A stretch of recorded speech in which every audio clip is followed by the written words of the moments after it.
Pernah nggak sih lo ngerasa hidup itu berat banget? Kayak tiap hari ada aja masalah yang datang. Baru selesai satu, udah datang lagi yang baru. Kadang kita sampai mikir, hidup kok isinya penderitaan mulu? Nah, ternyata konsep ini bukan cuma keluhan kita doang. Dua aliran filosofi besar, Buddhisme dan Stoicisme, juga punya pandangan mirip soal ini.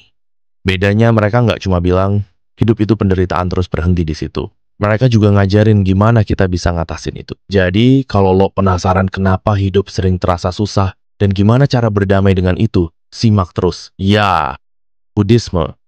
Penderitaan itu kenyataan, tapi bisa dikendalikan. Dalam ajaran Buddha, ada yang namanya 4 kebenaran mulia.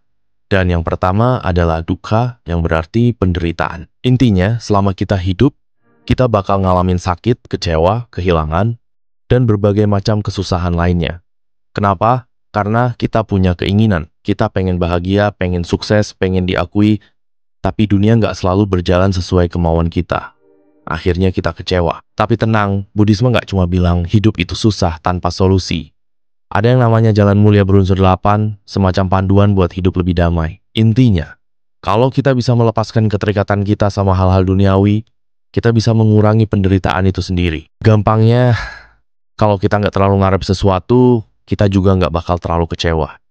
Stoicisme, terima yang nggak bisa dikontrol, fokus yang bisa dikendalikan. Kalau Buddhisme ngajarin kita buat melepaskan keinginan, Stoicisme ngajarin kita buat membedakan mana yang bisa kita kendalikan dan mana yang enggak. Menurut para filsuf Stoik kayak Epictetus dan Marcus Aurelius, sebagian besar penderitaan kita datang dari cara kita bereaksi terhadap sesuatu. Misalnya, lo kehujanan di jalan. Itu kejadian di luar kendali lo. Tapi, kalau lo kesel, marah, atau mengeluh, itu datang dari dalam diri lo sendiri.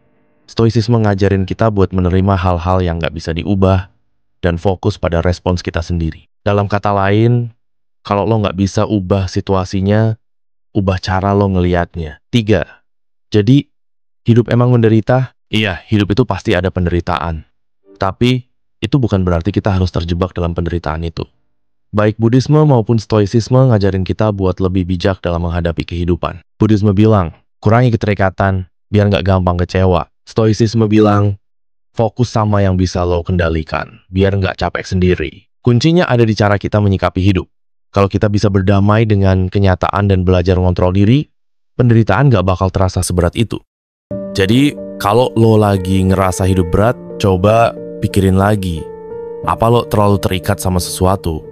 Apa lo lagi marah atau kecewa sama hal yang sebenarnya nggak bisa lo ubah? Mungkin, solusi dari semua ini bukan di luar sana, tapi di cara kita sendiri dalam melihat hidup. Hidup itu memang nggak selalu mulus, tapi kita punya pilihan buat menyikapinya dengan lebih bijak.